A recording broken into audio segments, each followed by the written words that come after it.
Hello student. तो आज के इस वीडियो में हम बात करेंगे चैप्टर लिविंग वर्ल्ड की। क्लास 11th के बायो का पहला चैप्टर है लिविंग वर्ल्ड। ठीक है, तो ये पहली यूनिट है आपकी 11th बायो की। तो एक बार देख लेते हैं, कुछ इसके बारे में लिखा भी है तो उनको देख लेंगे। इसके बाद में हम इस चैप्टर को शुरू करेंगे। थोड़ी सी यूनिट के बारे में जो दिया गया है उसको हम देख लेते हैं इसके बाद। ठीक है, थोड़ा सा देखिए क्या दिया है। देखिए, तो आपकी यूनिट का नाम है diversity in the living world. ठीक, बहुत अच्छा नाम है, diversity in the living world, जो कि मैं भी बोल सकते हैं कि 11th बायो के थोड़े से बोरिंग टॉपिक्स में से एक है। ठीक है, तो चैप्टर 1 में आप पढ़ेंगे लिविंग वर्ल्ड के बारे में। ठीक है, ये आपको पढ़ना है। Chapter 2 biological classification, 3 plant kingdom और 4 नंबर पे आपका है एनिमल किंगडम। तो सबसे पहले इस यूनिट के बारे में देख लेते हैं क्या कह रहा है। कह रहा है कि biology is the science of life forms and living processes. Biology जो है वो लाइफ फॉर्म्स और लाइफ लिविंग प्रोसेसेस का एक साइंस है। लिविंग प्रोसेस, जैसे आप लाइफ प्रोसेस चैप्टर पढ़े थे, लाइफ प्रोसेस में क्या था कि सर्कुलेशन के बारे में आपने पढ़ा, डाइजेशन के बारे में पढ़ा, न्यूट्रिशन के बारे में पढ़ा क्लास 10th में। लाइफ फॉर्म्स क्या होते हैं? लाइफ फॉर्म्स यही प्लांट, एनिमल्स, इन सब के बारे में बात कर रहा है कि बायोलॉजी जो है वो लाइफ फॉर्म्स और लिविंग प्रोसेसेस की साइंस है। The living world comprises an amazing diversity of living organism. ठीक है, लिविंग वर्ल्ड के अंदर एक लिविंग वर्ल्ड के अंदर एक बहुत अमेजिंग डाइवर्सिटी है लिविंग ऑर्गेनिज्म की। जैसे कह सकते हैं कि early man could easily perceive the difference between inanimate matter and living organism. ठीक है, तो अब इसमें आगे कह रहा है कि जो अर्ली मैन थे, अर्ली मैन एंसेस्टर्स थे हमारे, वो बड़ी आसानी से inanimate means what, non living और लिविंग के बीच का अंतर समझ जाते थे। अर्ली मैन ने क्या किया? Early man defied some of the inanimate matter. Early man ने कुछ इनएनिमेट मैटर्स के बारे में भी डिफाइन किया, जैसे विंड, हवा, सी, फायर एक्सेट्रा। ये सारे इनएनिमेट है, नॉन लिविंग है। And some of the animals and plant, and some among the animals and plant, और कुछ एनिमल और प्लांट के अंदर भी क्लासिफिकेशंस करी।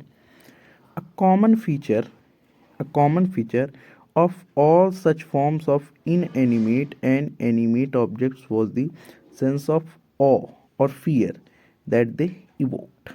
ठीक है, मतलब एक कह रहा है कि एक कह सकते हैं कि एक जो कॉमन फीचर था इनएनिमेट और एनिमेट के अंदर, वो था सेंस ऑफ ऑ और फियर। मतलब आप ऐसे कह सकते हो कि लिविंग और नॉन लिविंग के बीच का जो डिफरेंस था उसका एक मेन फीचर था किसी के अंदर।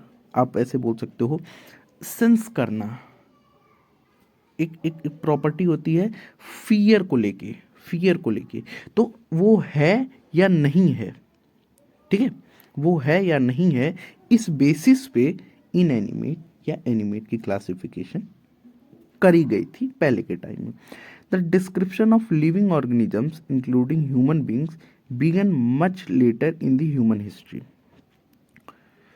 लिविंग ऑर्गेनिज्म का डिस्क्रिप्शन, जिसके अंदर ह्यूमन बींग्स भी आते हैं, वो बहुत ह्यूमन हिस्ट्री में बाद में हुई, बहुत पहले नहीं हुई, बहुत बाद में हुई। Societies which indulged in anthropocentric view of biology could register limited progress in the biological knowledge. देखिए ये पहली बात ये कह रहा है कि description of living organism including human beings began much later in human history.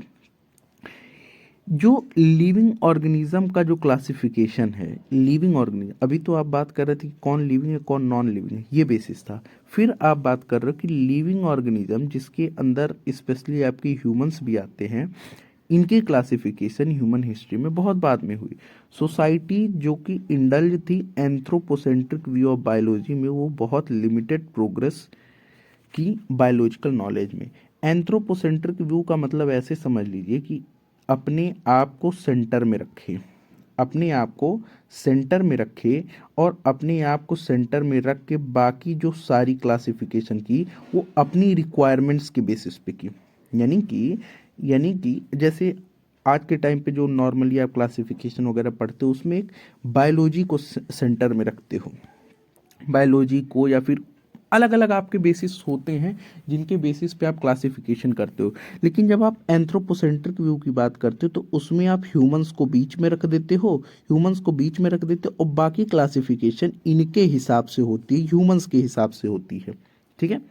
अच्छा, ऐसा करने पे आपके बायोलॉजिकल नॉलेज में बहुत लिमिटेड प्रोग्रेस हुई, बहुत लिमिटेड। फिर क्या करा है कि systematic and monumental description of life forms brought in out of necessity, detailed systems of identification, nomenclature and classification. देखिए, कह रहा कि सिस्टमैटिक और मॉन्यूमेंटल डिस्क्रिप्शन, या फिर आप ऐसे कह सकते हैं कि जो सिस्टमैटिक्स है, सिस्टमैटिक्स मतलब वही एक प्रोसेस। आप सिस्टमैटिक मतलब क्या, एक प्रोसेस बोल सकते हो। मॉन्यूमेंटल डिस्क्रिप्शन, जो मॉन्यूमेंट्स वगैरह मिलते हैं लाइफ फॉर्म्स के, मतलब अलग अलग लाइफ्स के, जो आप हिस्ट्री में पढ़ते हो मॉन्यूमेंट्स मिलते हैं, सिस्टमैटिक्स होती है, उसके बारे में कह रहा है कि systematics and monumental description of life forms brought in, ये सारी चीज़ें आई आउट ऑफ नेसेसिटी की वजह से, आवश्यकता की वजह से। डिटेल्ड सिस्टम ऑफ आइडेंटिफिकेशन, किस चीज़ की आवश्यकता थी? आइडेंटिफिकेशन की डिटेलिंग, नॉमेनक्लेचर की डिटेलिंग और क्लासिफिकेशन की डिटेलिंग, इनकी वजह से आप बोल सकते हो कि सिस्टमैटिक और मॉन्यूमेंटल डिस्क्रिप्शन नेसेसिटी क्रिएट की इन कामों को करने के लिए, इस वजह से इनको इंडल्ज करा गया। The biggest spin-off such studies was the recognition of sharing similarities among the living organism both horizontally and vertically। और इसमें अब ये बात कह रहा है कि जो सबसे बड़ी बात इसमें ये है कि इनकी स्टडीज़ में, जो भी आप क्लासिफिकेशन स्टडी कर रहे हो, क्लासिफिकेशन सिस्टमेटिक्स की स्टडी कर रहे हो, उसमें सबसे बड़ी बात ये है, क्या सबसे बड़ी बात है कि कोई दो ऑर्गेनिज्म जो सिमिलरिटीज शेयर कर रही हैं, सबसे बड़ी बात यही है, शेयरिंग सिमिलरिटीज, यानी कि जो प्रॉपर्टी दो ऑर्गेनिज्म के अंदर पाई जाती है, बोथ हॉरिजॉन्टली एंड वर्टिकली। ठीक है, हॉरिजॉन्टली वर्टिकली दोनों तरह से जब आप क्लासिफिकेशन को देखोगे तो जो जो शेयरिंग सिमिलरिटीज होती है, ठीक है, शेयरिंग सिमिलरिटीज होती है, उसके बारे में ये बात कर रहा है कि that all present day living organism are related to each other, and also the organism that ever lived on this earth was a revelation which humbled man and led to the cultural movement for the conservation of biodiversity।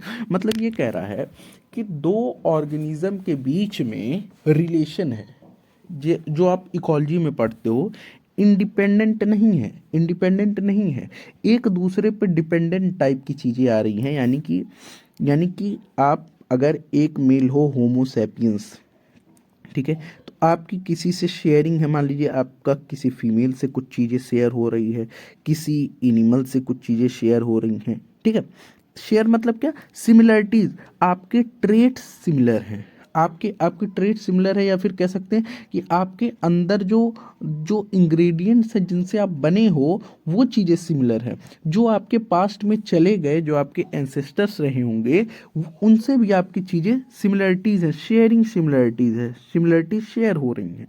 ठीक है, इसके बारे में बात कह रहा है कि अच्छा, ये जब आपको पता चला कि आप इंडिपेंडेंट नहीं हो, को एग्जिस्टेंस हो रहा है सबका, एक दूसरे पे डिपेंडेंट है, तब वहाँ से एक सेंस आया, किस चीज़ का सेंस आया, कल्चरल मूवमेंट का, और कह सकते हो बायोडाइवर्सिटी को बचाने का, कंजर्वेशन ऑफ बायोडाइवर्सिटी। क्योंकि इससे पहले क्या थिंकिंग थी कि हम हैं बस हम ही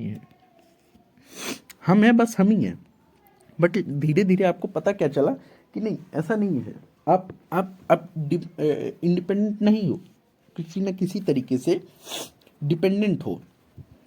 ठीक है, और जब ये सेंस आपके अंदर आया, यानी ह्यूमंस के अंदर आया, तो वहाँ से कंजर्वेशन ऑफ बायोडाइवर्सिटी शुरू हुई।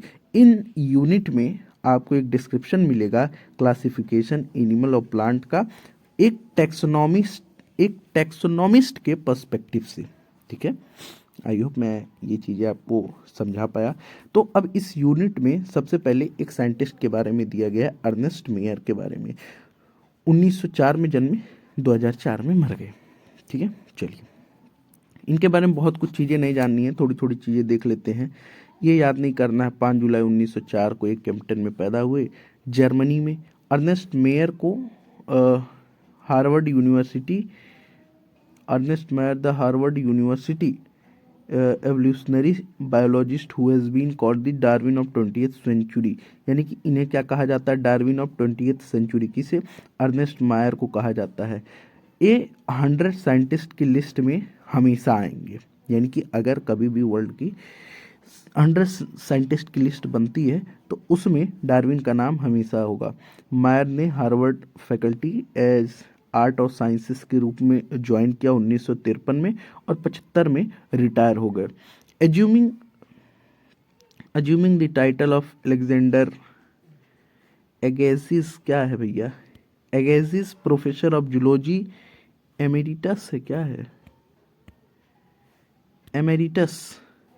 Throughout his nearly 80-year career, his research spanned ornithology, taxonomy, geography, क्या है भैया, zoography, evolution, systematics, and the history and philosophy of the biology. He almost single-handedly made the origin of species diversity the central question of evolutionary biologists that is today. He also pioneered the currently accepted definition of biological species. Meyer was awarded with 3 prizes widely regarded as the Triple Crown of Biology: Balzan prize 83 में, international prize for biology 94 में, and क्रेफूड prize 1999 में, और 100 साल की उम्र में 2004 में मर गए। तो आपको इसमें बहुत कुछ नहीं जानना है, इसमें थोड़ी थोड़ी चीज़ें जान लेनी है। आइए हम देख लेते हैं कौन कौन सी थोड़ी थोड़ी चीज़ें हैं। इसमें आपको जान लेना है एक बारे में क्या, कि ये है डार्विन ऑफ 20th सेंचुरी। ठीक है, और आपको ये थोड़ा सा जान लेना है कि इन्हें ट्रिपल क्राउन मिला बायोलॉजी का, जैसे ये, जिसमें ये है और ये है, और 100 साल की उम्र में 2004 में मर गए। 100 ग्रेटेस्ट साइंटिस्ट की लिस्ट बनेगी तो उसमें हमेशा आएंगे कौन, अर्नेस्ट मायर। ठीक है, अब हम आते हैं अपने मेन चैप्टर पे। चैप्टर का नाम है द लिविंग वर्ल्ड। क्या नाम है चैप्टर का, द लिविंग वर्ल्ड। इसके अंदर आप 2 टॉपिक्स पढ़ेंगे, diversity in the living world और टैक्सोनॉमिक कैटेगरीज। देखते हैं, कह रहे कि how wonderful is the living world. कितना, एक एक्सप्लेनेशन, एक एक्सक्लेमेशन मार्क है, यानी कि आपके अंदर एक फीलिंग डेवलप करने की कोशिश हो रही है। Wide range of living types is amazing extraordinary habitats in which we find organism.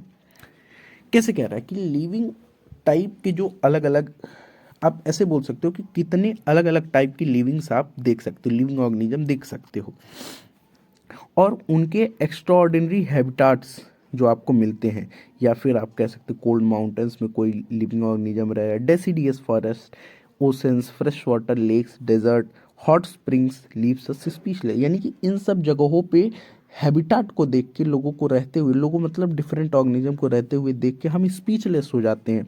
Beauty of galloping horse, चौकड़ी मारते हुए क्या घोड़े, the migrating bird, the valley of flower, और the attacking shark evokes eve and a deep awe है एक explanation, exclamation आप बोल सकते हो वर्ड है ये। डीप सेंस ऑफ वंडर, मतलब ये आपको थोड़ा सा आश्चर्यचकित करता है, आपको जैसे बोलते हैं ना मुंह खुले रह जाना, ओ क्या क्या क्या बेहतरीन नज़ारे हैं, इस टाइप से आप बोल सकते हो कि आप डिफरेंट डिफरेंट चीज़ों को देख के, लिविंग्स के हैबिटाट को देख के, उनके लिविंग स्टाइल को देख के आपके अंदर एक कह सकते हो वंडर आता है, एक इंटरेस्ट डेवलप होता है। The ecological conflict and cooperation among members of a population and among population of a community और even the molecular traffic inside the cell make us deeply reflect on what indeed is life। अब कह रहा है, अब थोड़ा सा यहाँ पे फिलोसफिकल व्यू में चला गया है। Ecological conflict and cooperation among members of a population, एक पॉपुलेशन के अंदर इकोलॉजिकल कॉन्फ्लिक्ट या फिर कॉपरेशन को लेके जो कॉन्फ्लिक्ट होता है, या फिर ये चीज़ डिफरेंट टाइप के पॉपुलेशन, एक पॉपुलेशन हो या फिर अलग अलग पॉपुलेशन हो, किसका, एक कम्युनिटी का अलग अलग पॉपुलेशन हो, या फिर आपके सेल के अंदर जो मॉलिक्यूलर ट्रैफिक हो। मॉलिक्यूलर ट्रैफिक मतलब क्या, कि आपके सेल के अंदर लगातार काम हो रहा है, लगातार कुछ ना कुछ चीज़ें चल रही हैं। ये सब हमको एक प्रश्न के साथ छोड़ता है कि व्हाट इज लाइफ, आखिर लाइफ है क्या। This question has two implicit, एक सेकेंड, हाँ, this question has two implicit answers, answer है two implicit, sorry, this question has two implicit question within it. इस क्वेश्चन के अंदर भी दो क्वेश्चन है। पहला, the technical one and seeks the answer to what living is as oppose to the non living. अच्छा, आपको अगर किसी एक को डिफाइन करना है, यानी कि अगर आपको बोलना है कि वो आप मेल कैसे डिफाइन करोगे, व्हाट इज मेल, तो आपको मेल को डिफाइन करना है तो आप ऐसा भी तो बोल सकते हो कि जो फीमेल हो उनको डिफाइन कर दो, और बोल दो कि उनके ऑपोजिट जो जो कैरेक्टर होते हैं वो मेल के होते हैं। ठीक है, बात समझ आ रही है। देखो क्या कह रहा है, फिर से सुनो। व्हाट इज लिविंग जो क्वेश्चन है, इसके अंदर भी कई सारे क्वेश्चन हैं, कई सारे नहीं, दो क्वेश्चन हैं। पहला टेक्निकल वन हो सकता है कि व्हाट इज लिविंग को आप कैसे डिफाइन कर सकते हो, आप ये बता दो कि लिविंग क्या है, जो कि नॉन लिविंग क्या है। आप जब नॉन लिविंग को डिफाइन कर दोगे तो उसके अलावा जो कुछ भी बचा है वो लिविंग होगा। या फिर हम ऐसे कहें, what is health, what is health, तो आप अपने बॉडी के सारी बीमारियों को दूर कर दो तो जो कुछ बचा है वो आपका हेल्थ है। एक तो पहला ये आंसर है। दूसरा कह रहा है second is the philosophical one, दूसरा दर्शन शास्त्र के अनुसार है, seeks the answer to what is the purpose of life. यानी कि दूसरा क्या है कि आपको बताया जा रहा है कि जीवन का उद्देश्य क्या है, what is the purpose of life. As scientist, scientist के रूप में हमें सेकेंड क्वेश्चन को अटेम्प्ट नहीं करना है, हम पहले क्वेश्चन को अटेम्प्ट करेंगे कि what is living, what is living. ठीक है, अब हम यहाँ पे देखते हैं 1.1 को, diversity in the living world. ठीक है, ओके, एक सेकेंड।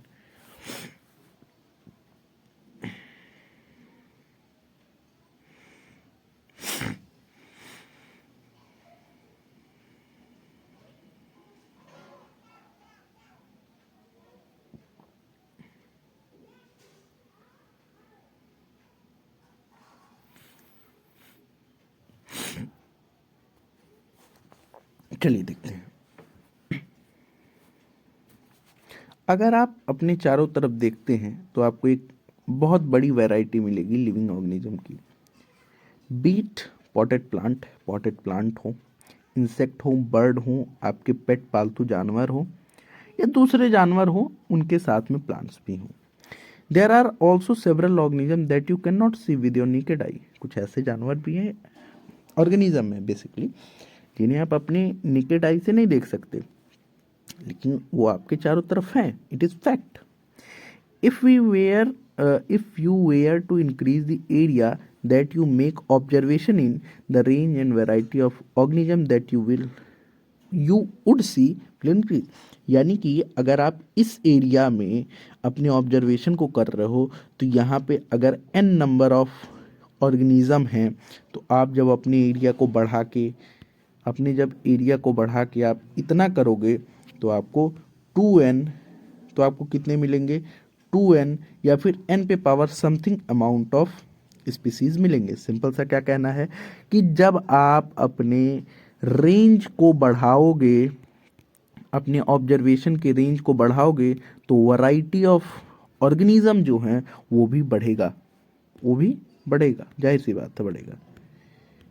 ठीक, obviously if you were to visit a dense forest you would probably see a much greater number of kind of living organism in it। नहीं, आप एक गहरे गहरे नहीं आप बोलोगे, आप लोग एक घने जंगल में अगर आप जाते हो तो जाहिर सी बात है कि आपको ढेर नंबर ऑफ और ढेर different kinds of living organism मिलेंगे। Each different kind of plant and animal organism that you see represents a species. यानी कि आप जंगल में जितने भी टाइप के ऑर्गेनिज्म देख रहे हो वो एक स्पीसीज को डिनोट कर रहा है।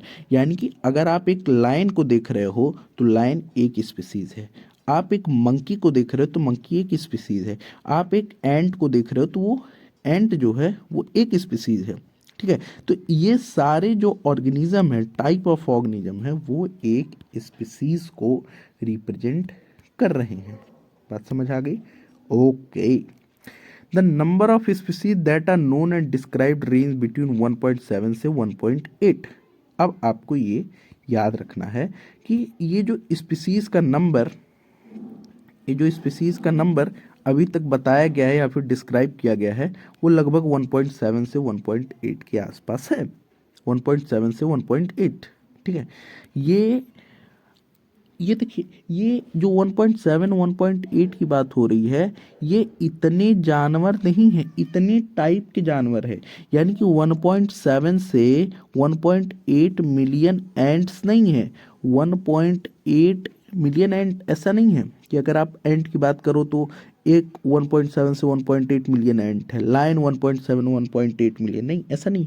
मतलब एक लायन की स्पीसीज, एक एनिमल, एक मान लीजिए ह्यूमन की स्पीसीज, एक हॉर्स की स्पीसीज, एक डॉग की स्पीसीज, एक कैट की स्पीसीज, तो ऐसे नंबर ऑफ डिफरेंट स्पीसीजेस कितनी हैं? 1.7 से 1.8 के आसपास।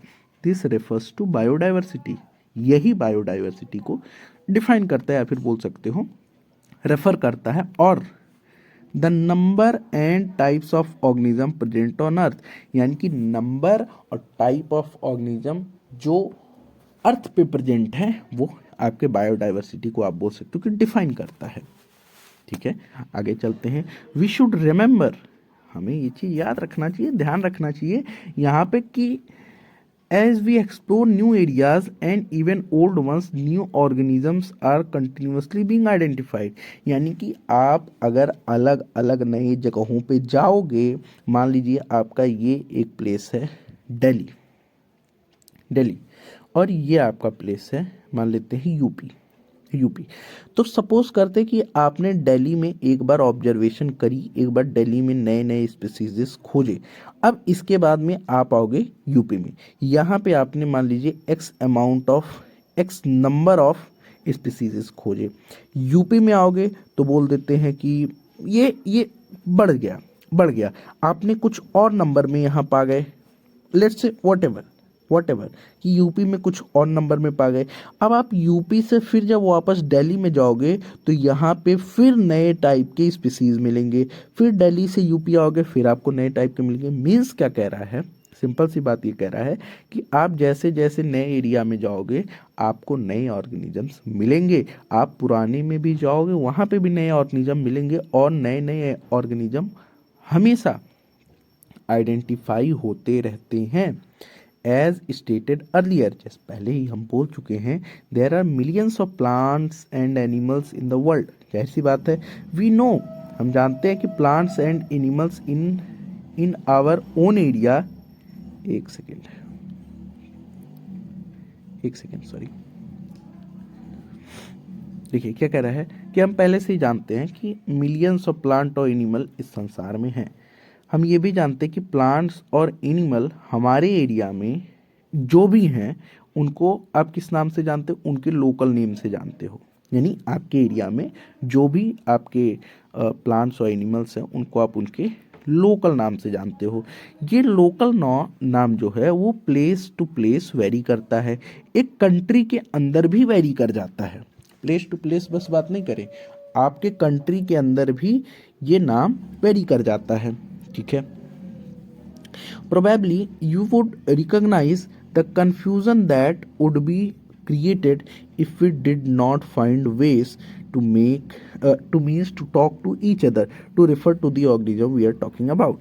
अच्छा, इससे क्या कह रहा है कि आप ऐसा होने से, यानी कि लेट से ये कोई एक ऑर्गेनिज्म है जिससे आप यहाँ कह रहे हो राम, राम, अब दूसरे लोकेशन पे गए वहाँ पे इसे बोला जा रहा है श्याम।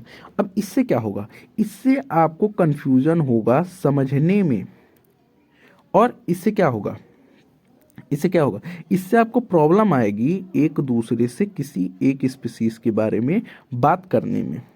ठीक है, आप क्या करोगे, इसलिए इसलिए hence there is need to standardise the naming of living organism such that particular organism is known by the same name all over the world. यानी कि अब प्रॉब्लम तो क्रिएट हो गई कि भाई अलग अलग नाम से जाने जाएंगे तो समस्याएं होंगी। तो इसका एक तरीका क्या है कि इस ऑर्गेनिज्म का नाम हम एक कुछ स्टैंडर्ड रख देते हैं। यानी कि अगर इसे आपके लोकेलिटी में राम कहा जा रहा है, दूसरे लोकेलिटी में इसे श्याम कहा जा रहा है, तो इसका कोई एक स्टैंडर्ड नाम हो जाना चाहिए, घनश्याम। घनश्याम जिसे ये श्याम वाला बंदा भी जाने और राम वाला बंदा भी जाने। यानी कि एक स्टैंडर्ड नाम रहे जो हर जगह सेम रहे।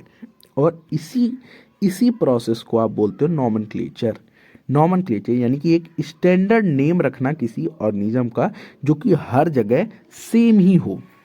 जाहिर सी बात है कि नॉमेनक्लेचर या फिर नेमिंग तभी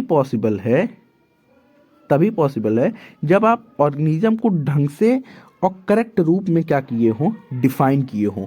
हम ऐसा जानते हैं, we know to what organism the name is attached to, this is identification. अब थोड़ा सा हम समझते हैं क्या कह रहा है, फिर से समझते हैं। देखिए क्या कह रहा है। पहली चीज तो आप नॉमेनक्लेचर समझ गए कि हर जगह एक्सेप्टेड नेम हो वो नॉमेनक्लेचर है।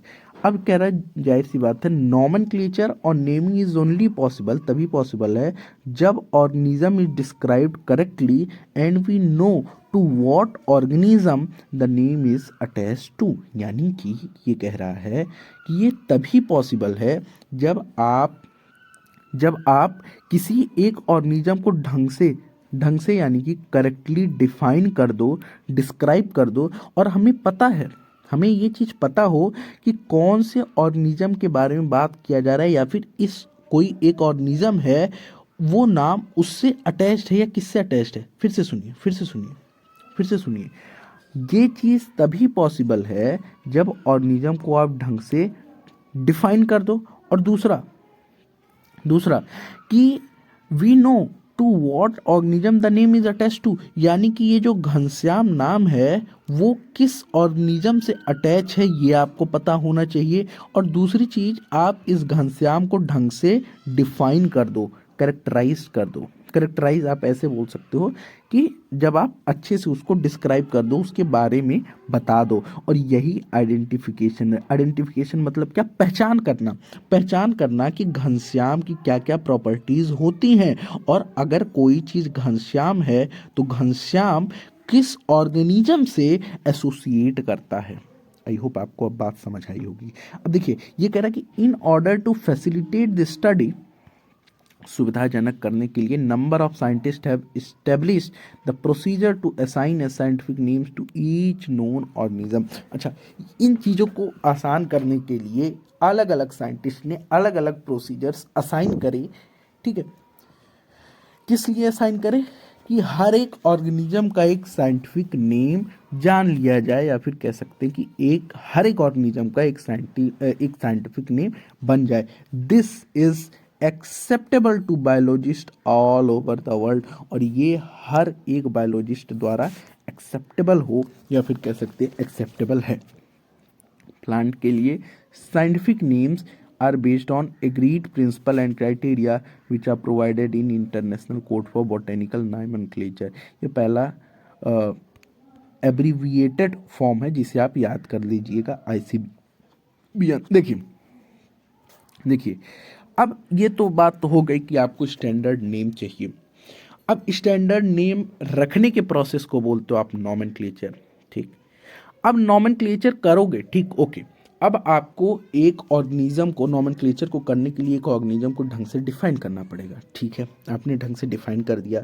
अब आपको पता होना चाहिए कि ये कैरेक्टर, ये नेम किस ऑर्गेनिज्म से एसोसिएट करता है, या फिर ये कैरेक्टर्स किस ऑर्गेनिज्म के अंदर हैं, और जिस ऑर्गेनिज्म के अंदर है उसका ये नाम होगा। ठीक, अच्छा, ये जो क्राइटेरिया, ये जो प्रिंसिपल्स हैं, इनको कौन रखता है? इनको रखने के लिए अलग अलग साइंटिस्ट ने अलग अलग प्रोसीजर्स डिफाइन करे। इसी प्रोसीजर्स में आप बोल सकते हो, इसी प्रोसीजर में, इसी वे में डिफाइन करा गया बायो को। मतलब बायो तो दो फॉर्म में था, एक जूलॉजी एक बॉटनी। तो अब दो ऑर्गेनाइजेशन बनाई गई। पहला है ICBN जो कि बॉटेनिकल नॉमेनक्लेचर को करता था, यानी कि प्रिंसिपल्स और क्राइटेरिया बनाया कि आप प्लांट्स को जब भी क्लासीफाई करोगे तो इसके द्वारा दिए गए गाइडलाइंस के अनुसार क्लासीफाई करोगे। यू मे आस्क, अब आप पूछोगे कि एनिमल्स को कैसे करेंगे, तो उसके लिए आपके हैं international code for zoological nomenclature ICZN, ICBN, दो एब्रिविएटेड फॉर्म है जिसे आप याद कर सकते हैं। ठीक, the scientific names ensure that each organism has only one name. ठीक है, साइंटिफिक नेम क्या एश्योर करता है कि आपके पास एक नाम होगा। आपके पास आधार कार्ड है, वही नाम आपके मार्कशीट में है, वही नाम आपके वोटर कार्ड में है, वही नाम आपके राशन कार्ड में है, बट आपके पास बहुत सारे और नाम हो सकते हैं, चिंटू, मिंटू, राम, श्याम, घनश्याम, वॉटेवर। बट ये जो साइंटिफिक नेम है ये क्या इंश्योर करता है कि हर एक ऑर्गेनिज्म के पास केवल एक पर्सनल नाम होगा। बाकी तो आप कुछ भी बोलो अपने लोकेलिटी में, doesn't matter.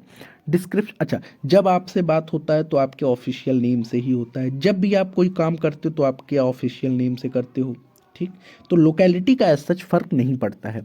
Description of any organism should enable the people in any part of the world to arrive at the same name. जाहिर सी बात है ना कि एक नाम रहेगा तो सब लोग समझ जाएंगे। आपके लोकेलिटी वाले नेम से तो कोई वो उसमें मतलब पड़ेगा नहीं। आपका एक नाम होना चाहिए और उसी एक नाम को हर एक दुनिया के मतलब कि किसी एक ऑर्गेनिज्म का होमो सैपियंस मान लीजिए नाम है, तो वही यहाँ भी चले, वही आपके अमेरिका में भी चले, वही ऑस्ट्रेलिया में भी चले। ठीक है, ओके।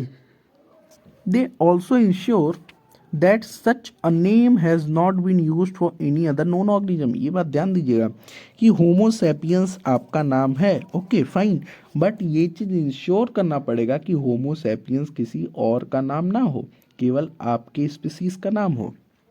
ठीक, biologist follow universally accepted principles to provide scientific name to known organism. Biologist क्या करते हैं, यूनिवर्सली एक्सेप्टेड प्रिंसिपल्स को देते हैं या फिर फॉलो करते हैं साइंटिफिक नेम को देने के लिए। तो कौन से दो प्रिंसिपल्स बताए गए हैं आपको? बताया गया एक ICZN, international code for zoological nomenclature, एक बताया गया ICBN, international code for botanical nomenclature.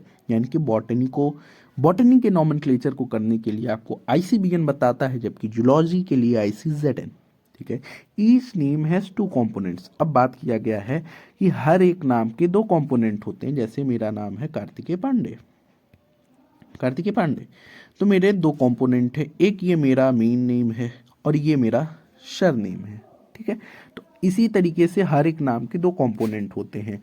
तो जो मेन नेम होता है उसे आप बोलते हो जेनेरिक नेम, और दूसरे नेम को बोलते हो, यानी कि दूसरे सर नेम को आप बोलते हो स्पेसिफिक एपिथेट। तो आप अगर इससे रिलेट करना चाहो तो जो सर नेम होगा वो होगा स्पेसिफिक एपिथेट, और जो मेन नेम वो होगा जेनेरिक। यानी कि अगर आप बात करते हो किसकी, अगर आप बात करते हो किसकी बात करते हो, आप होमो सैपियंस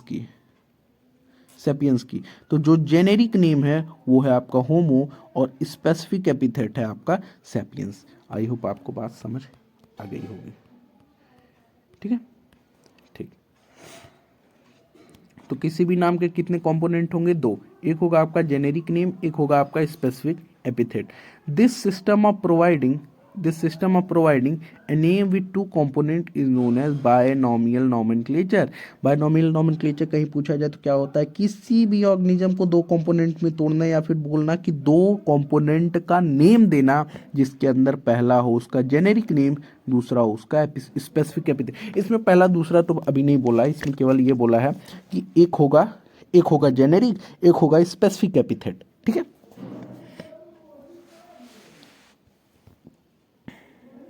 ठीक। This naming system given by Carlos Linnaeus is being practiced by biologists all over the world। यानी कि बायनोमियल नॉमेनक्लेचर किनके द्वारा दिया गया?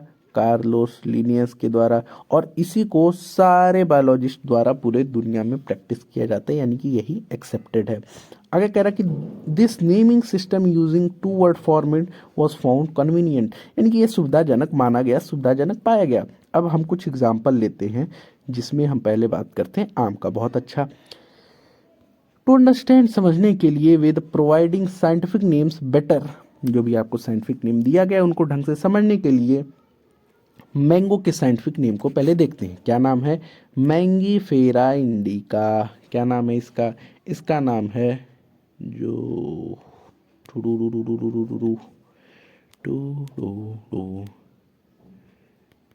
Mangifera indica. क्यों ऐसा करता है भाई? मैंगीफेरा इंडिका किसका नाम है? मुनेगो का, यानी मैंगो का। अब हम देखते हैं इसका कैसे ये बायनोमियल नेम है, इसके बारे में हम देखते हैं। देखिए, इसमें जो मैंगीफेरा है, ये वाला चीज़, ये जो मैंगीफेरा है, ये किसे रिप्रेजेंट कर रहा है? ये रिप्रेजेंट कर रहा है जीनस को। किसे? जीनस को। जबकि इंडिका जो है वो पर्टिकुलर स्पीसीज को डिफाइन कर रहा है, यानी कि स्पेसिफिक एपिथेट। इसका मतलब ये है कि जीनस, अब थोड़ा सा हम समझ लेते हैं, अगर आप समझ पाए तो। कह रहा है कि मैंगीफेरा जो है वो है जीनस, इंडिका जो है वो क्या है? स्पीसीज।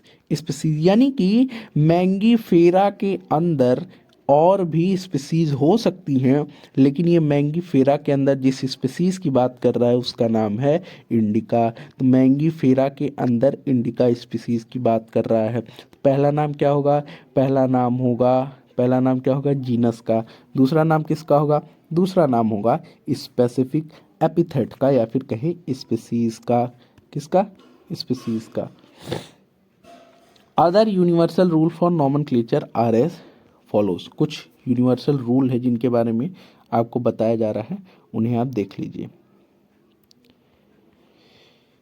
एक सेकेंड, देखते हैं कितना टोटल पढ़ना है। 1 2 3 4 5, ठीक है, 5 पेज। ओके, एक्चुअली स्टोरेज की प्रॉब्लम है, इसलिए मुझे ये चीज़ बार बार देखना पड़ता है। ओके, देखते हैं। कह रहा है कि बायोलॉजिकल नेम्स, कुछ रूल्स देखा जा रहा है। कह रहा है पहले कि biological names are generally in Latin और रिटन इन इटैलिक्स। अगर आप अगर आप इन्हें लिख रहे हो तो आप इटैलिक्स में लिखोगे। इटैलिक्स मतलब ऐसे थोड़ा सा टिल्ट करके, टिल्टेड में लिखते हो, ठीक है। अच्छा, जो बायोलॉजिकल नेम्स होते हैं वो कैसे होते हैं? लैटिन शब्द में होता है, आर नहीं लगा है, लैटिन है, tin, okay, tin, okay. They are latinised or derived from Latin irrespective of their origin. दो बातें, पहली कि ये लैटिन भाषा में लैटिन भाषा में होते हैं और लिखे जाते हैं इटैलिक्स में। लैटिन भाषा में होते और लिखे जाते हैं इटैलिक्स में। वो लैटिनाइज्ड होते हैं और derive from Latin irrespective of their origin, यानी कि मैंगो कहीं पे भी पैदा हुआ हो, इसका नाम जब लिखा जाएगा तो लैटिन भाषा के अंतर्गत लिखा जाएगा। इसका कारण हम थोड़ा सा बता देते हैं, इसलिए होता है ऐसा क्योंकि लैटिन भाषा कोई बोलता नहीं है, लैटिन एक खत्म हुई भाषा है, ठीक है। तो अब होता ये है कि अब उसमें चेंज आने की गुंजाइश नहीं है। अगर कोई एक भाषा जो लगातार काम कर रही है, या फिर कह सकते जो अभी चल रहा है, जैसे हिंदी आपका चल रहा है, इंग्लिश चल रहा है, तो इस भाषा में हमेशा चेंजेस होते रहते हैं, आपके स्टैंडर्ड्स बदलते रहते हैं, ठीक है। लेकिन लैटिन भाषा जो है वो बोलने वाले लोग अब लगभग ख़त्म हो चुके हैं, तो उसमें चेंजेस नहीं आते हैं, इसलिए लैटिन भाषा को यूज़ किया गया। अब आगे कह रहा है कि the first word in a biological name, एक बायोलॉजिकल नेम में जो पहला वर्ड होता है वो जीनस को रिप्रेजेंट करता है, जबकि दूसरा स्पेसिफिक एपिथेट। ये तो मैं अभी आपको बता दिया कुछ देर पहले। अगला कह रहे हैं बोथ द वर्ड्स, दोनों words in a biological name, किसी एक बायोलॉजिकल नेम में दोनों वर्ड्स, यानी जैसे आप बोल रहे हो मैंगी फेरा इंडिका, तो एक वर्ड ये है, एक वर्ड ये है, दोनों वर्ड बायोलॉजिकल नेम में जब हैंड रिटन रहेंगे तो आर सेपरेटली अंडरलाइंड और printed in italics to indicate that Latin origin. तो इनको जैसे, अब दो बातें कह रहा है, आप इन्हें दो तरीके से लिख सकते हो। पहला, आप इन्हें लिख सकते हो कैसे? जैसे आप लिख रहे हो मैंगी फेरा इंडिका, मैंगी फेरा इंडिका, तो एक तो तरीका है कि आप ऐसे नाम लिख के यहाँ पे, एक सेकेंड, मैंगीफेरा इंडिका, इसको मैंने सही कर दिया क्योंकि यहाँ पे मैंने एक गलती कर दिया था जो आप आगे समझोगे। देखो, या तो इसको लिखने का तरीका है कि आप ऐसे लिख के इसे अंडरलाइन कर दो, या फिर दूसरा तरीका क्या है कि आप इसे ऐसे लिखो, कैसे, मैंगीफेरा और इंडिका। यहाँ पे देखिए, यहाँ पे थोड़ा टिल्टेड वे में है जिसे आप इटैलिक्स बोलते हो, और ये स्ट्रेट लिखा गया है बट यहाँ पे अंडरलाइंड है। यहाँ पे अंडरलाइन नहीं करोगे। अगर आप क्या कर रहे हो, अगर आप इटैलिक्स में लिख रहे हो तो आपको अंडरलाइन करने की ज़रूरत नहीं है। अंडरलाइन कर दोगे या फिर इटैलिक्स में लिखोगे, इससे क्या होगा, इससे ये होगा कि पता चलेगा कि ये लैटिन वर्ड का है। अच्छा, जो पहला वर्ड होगा जीनस वाला, वो कैपिटल लेटर से स्टार्ट होगा, जबकि स्पेसिफिक एपिथेट स्मॉल लेटर से स्टार्ट होगा। देखिए, मैंने जो गलती करी थी उसको मैंने सुधारा, क्योंकि मैंने इंडिका को कैपिटल लेटर से लिखा था, उसको मैंने मिटा के ऐसा करके लिखा। तो अब ये ऐसा लिखा है, ये देखिए थोड़ा सा इटैलिक्स में, थोड़ा सा टिल्टेड वे में लिखा गया है, इसलिए ये समझ आ रहा है। अगर ये स्ट्रेट लिखा गया होता तो इसके नीचे अंडरलाइन होता। बात समझ आ गई? ठीक है। अब कह रहा है कि name of the author appears after the specific epithet.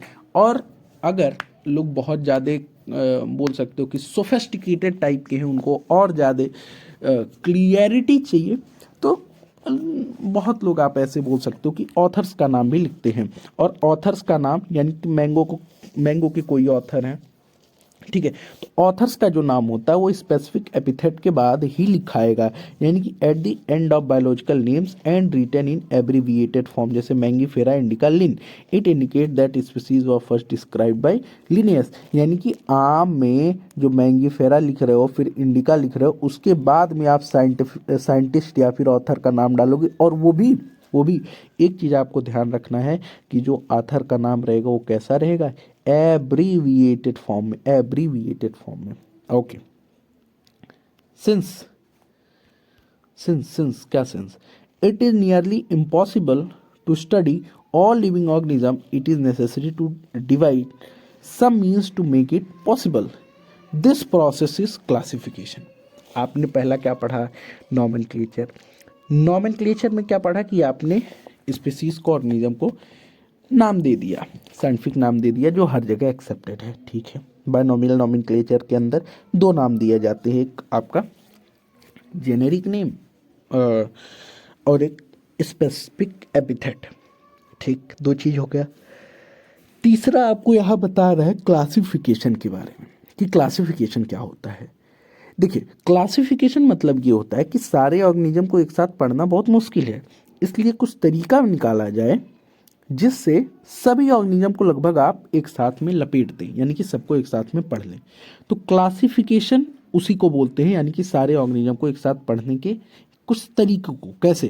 Classification is the process by which anything is grouped into convenient categories based on some easily observable character. यानी कि आप एक कैरेक्टर लेते हो, उस कैरेक्टर पे बेस्ड जितने ऑर्गेनिज्म है उनको एक साथ रख देते हो। यानी कि आप अगर एक कैरेक्टर ले रहे हो, टेल कि किसी के पास टेल अवेलेबल है, तो टेल प्रेजेंट के बेसिस पे जितने ऑर्गेनिज्म है उनको एक साथ रख दिए, ठीक है, ये बात कह रहा है। We can easily recognize groups such as plants and animals or dogs, cat or insect. The moment we use any of these terms, we associate certain character with the organism in a group. यानी कि अगर आप tell की बात करते हो तो कुछ जानवर तुरंत आपके दिमाग में आ गए, जैसे आ गए डॉग, कैट, रैट, इसके बाद में मंकी। तो आपने एक प्रॉपर्टी बोली ना, एक कैरेक्टर, उस कैरेक्टर पे बेस्ड जितने एनिमल्स थे आपके दिमाग में आ गए, इसी को आप क्लासिफिकेशन बोलते हो, ठीक है। What image do you see when you think of a dog? Obviously each of us will see dogs and not cats. यानी कि जब आप टेल की बात कर रहे हो तो उस समय आप आंख की बात नहीं करोगे। आप अगर किसी को बोल रहे हो कि आपके पास टेल है, यानी कि आप उस समय ये नहीं बोल रहे हो कि उसके पास टेल नहीं है। बस बात फिर से सुनिएगा, ये दो वे में चल रहा है काम, कॉन्ट्रास्टिंग चीज़ों पे बात हो रही है। यानी कि अगर आप डॉग के बारे में बोल रहे हो तो आप डॉग के बारे में ही सोचोगे, कैट के बारे में नहीं सोचोगे। लेकिन अगर if you were to think of Alsatians, we know that we are talking about Alsatians की बात करेंगे तो आप एल्सेशियन के बारे में ही सोचेंगे। Similarly suppose we were to say mammals, अगर आप मैमल्स की बात करते हो, अगर बोल रहे हैं हम मैमल्स, तो आप मैमल्स के बारे में ही सोचोगे। Think of animals with external years and body hairs, यानी कि मैमल्स की बात करोगे तो मैमल्स से रिलेटेड एसोसिएटेड जो कुछ प्रॉपर्टीज है जैसे एक्सटर्नल ईयर्स, बॉडी हेयर्स, इनके बारे में आप तुरंत सोचने लगोगे। इसी तरीके से अगर आप प्लांट की बात करते हो तो if we try to talk of wheat, अगर आप गेहूं की बात करते हो तो आपके दिमाग में गेहूं के बारे में ही बात आएगी, धान की बात नहीं आएगी। धान नहीं, यहाँ पे राइस दिया हुआ है, चावल की बात नहीं आएगी, या फिर कोई और प्लांट नहीं आएगा। इसी तरीके से हेंस इस तरह dog, cat, mammal, wheat, rice, plants, animals, etc. are convenient categories we use to study organism। यानी कि ये सब जो नाम दिए जा रहे हैं यहाँ पे, ये कन्वीनियंट कैटेगरीज हैं, कन्वीनियंट टाइप्स है जिसके मदद से आप ऑर्गेनिजम्स को पढ़ते हो। The scientific term for these categories is a taxa. यानी इन सब कैटेगरीज को एक साइंटिफिक टर्म दिया जाए तो वो है टैक्सा। यानी कि अगर आप किसी एक प्रॉपर्टी की बात कर रहे हो तो उनसे किसी एक इनमें से किसी भी एक नेम की बात कर रहे हो तो उससे एसोसिएटेड आप सारे प्रॉपर्टीज और सारे एनिमल्स के बारे में सोचने लगते हो। इसी को आप कैटेगरी बोलते हो और साइंटिफिक टर्म में इसे आप टैक्सा बोलते हो। Here you must recognise that taxa can indicate categories at very different level. अब आपको समझना होगा कि taxa must recognise that taxa can indicate, taxa जो होता है वो इंडिकेट कर सकता है कैटेगरीज को अलग अलग लेवल्स पे। Plant also form a taxa, wheat is also a taxa, similarly animals, mammals, dogs all are taxa, but you know that dog is a mammal and mammals are animals, therefore animals, mammals and dogs represent taxa at different levels। देखिए taxa मतलब क्या, taxa मतलब आप ऐसे बोल सकते हो कि आप किसी एक टैक्सा की बात कर रहे हो तो उसके अंदर कुछ प्रॉपर्टीज हो, कुछ ट्रेड्स हो, उनके बारे में आप आइडेंटिफाई कर पाओ, पहली बात। अब दूसरी बात ये कह रहा है, एक second,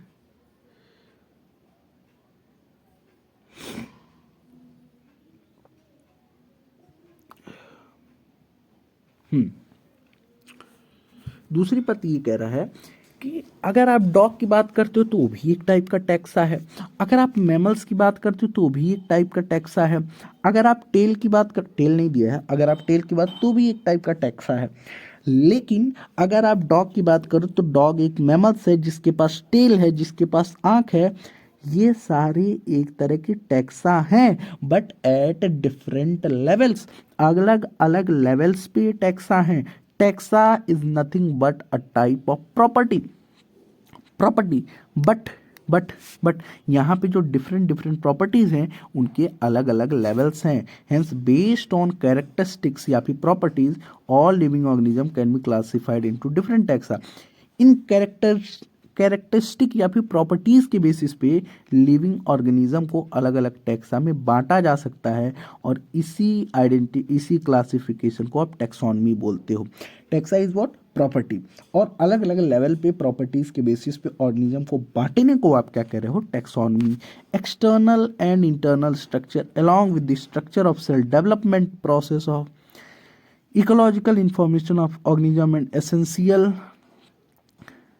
are essential and form the basis of modern taxonomic studies. यानी कि मॉडर्न आपको टेक्सोनॉमी पढ़नी है तो कुछ कुछ बेसिक्स होती हैं, कुछ कुछ चीज़ें होती हैं जिन्हें आप हमेशा ध्यान रखते हो जब भी आप टेक्सोनॉमी की बात करते हो, जैसे एक्सटर्नल इंटरनल स्ट्रक्चर, इसके साथ में आपके सेल के क्या स्ट्रक्चर है, डेवलपमेंट कैसे हुआ किसी स्पीसीज का, या फिर वो इकोलॉजिकली कैसे रिलेटेड है किसी और ऑर्गेनिज्म से।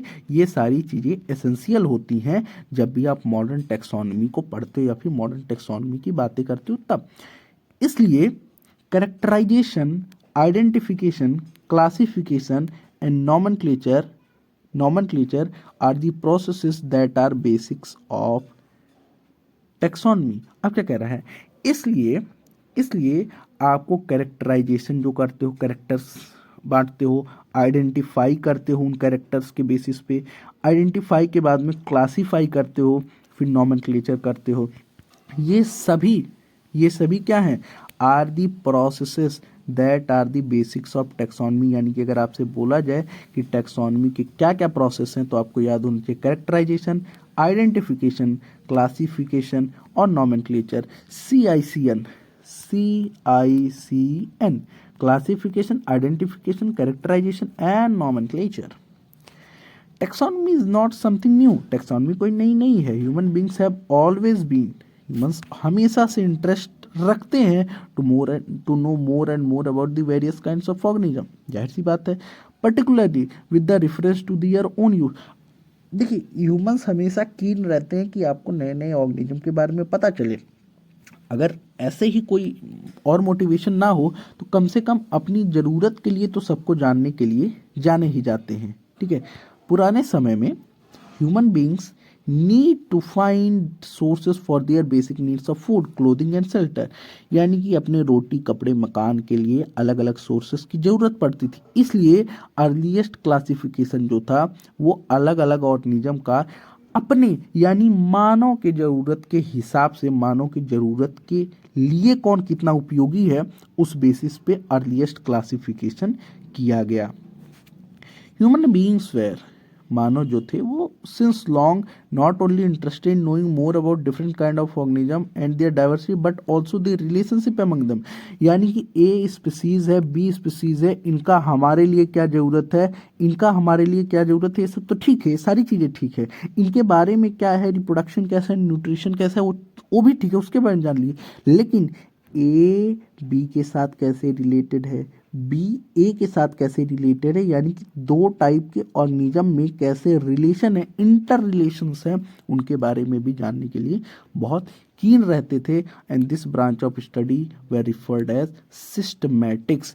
The word systematic is derived from Latin word जिसका मतलब है सिस्टमा, जिसका मतलब है systematic arrangement of organism. Organism के सिस्टमैटिक अरेंजमेंट को क्या बोलते हैं, सिस्टमैटिक्स बोलते हैं। लिनियस की बात की जा रही है यहाँ। लिनियस ने टर्म यूज किया जिसका नाम है Systema Naturae as the title of his publication. कोई बुक लिख रहे थे, उसका टाइटल रखा Systema Naturae. The scope of systematic was later enlarge to include, देखिए अब कह रहा है कि जो सिस्टमैटिक था उसको जब इनलार्ज किया गया, पढ़ाई में उसको और डिटेलिंग की गई तो उसके अंदर कुछ चीज़ें जुड़ गई जैसे identification, nomenclature and classification. Systematic takes into account evolutionary relationship between organism too, यानी कि दो ऑर्गेनिज्म की एंसेस्ट्रल हिस्ट्री कैसी है, कैसे दो ऑर्गेनिज्म एक दूसरे से रिलेटेड हैं, उनको भी क्लासिफिकेशन के अंदर, सिस्टमैटिक्स के अंदर बेसिकली रखा जाता है। अब आ गया आपका दूसरा टॉपिक टैक्सोनॉमिक कैटेगरीज, अलग अलग कैटेगरीज के बारे में बात कर रहा है। अब करेंगे classification is not a single step process. Classification कोई एक सिंगल स्टेप प्रोसेस नहीं है कि आप ऐसे कर दिए तो हो गया, क्योंकि आपको कन्फ्यूजन आ रहा होगा कि अलग अलग टैक्सा हैं। अब इन टैक्सा के अलग अलग लेवल्स हैं, ठीक, जबकि it involves hierarchy of step in which each step represent a rank और कैटेगरी, यानी कि इसमें क्या होता है, हायरार्की ऑफ स्टेप होता है। हायरार्की मतलब क्या होता है, एक जैसे बोलते हैं ना परिवारवाद चला आ रहा है, एक नियम कानून चला आ रहा है, तो उसी तरीके से आप ऐसे बोल सकते हो कि अलग अलग स्टेप होते हैं और हर एक स्टेप एक रैंक होता है। यानी कि आप ऐसे बोल सकते हो कि जैसे मान लीजिए आपके क्लास में कोई आप ऐसे बोल सकते हो कि आपके क्लास में मान लीजिए कोई भी एक कंपटीशन हुआ तो वहाँ पे रैंकिंग की गई, तो ये नंबर क्या किया गया, यहाँ पे पोजीशन के अनुसार, आपकी पोजीशन के अनुसार क्या किया जाएगा, आपको रैंक किया जाएगा। यानी कि अगर कोई बच्चा, ऐसे समझते हैं, कोई बच्चा टॉप मोस्ट पे है तो उसे रैंक 1 मिलेगी, कोई बच्चा उससे कम है तो रैंक 2 मिलेगी, कोई उससे कम है 3 मिलेगी। लेकिन ये तीनों आपस में रैंकर हैं, रैंकर ये तीनों हैं, लेकिन ये तीनों रैंकर अपने लेवल पे एक डिफरेंट चीज़ें रिप्रेजेंट कर रहे हैं। क्या रिप्रेजेंट कर, जैसे पहला वाला कह रहा है कि हम सबसे ज़्यादा तेज हैं, यानी कि I am the top most. Second वाला कह रहा है I am the top most but little behind the number 1, यानी कि नंबर 1 वाले से थोड़ा सा कम। जबकि ये 3 वाला क्या रिप्रेजेंट कर रहा है कि little behind from number 2 and 1, यानी कि दूसरे और पहले वाले से थोड़े कम है। तो यहाँ क्या हो रहा है, यहाँ पे अलग अलग स्टेप पे अलग अलग रैंक या कैटेगरीज डिफाइन हो रही है, since the category is a part of overall taxonomic arrangement. क्योंकि कैटेगरी जो है वो ओवरऑल टेक्सोनॉमिक अरेंजमेंट का पार्ट है, इसलिए इसे टेक्सोनॉमिक कैटेगरी कहते हैं, और सभी कैटेगरी को एक साथ मिला के टेक्सोनॉमिक हायरार्की कहते हैं।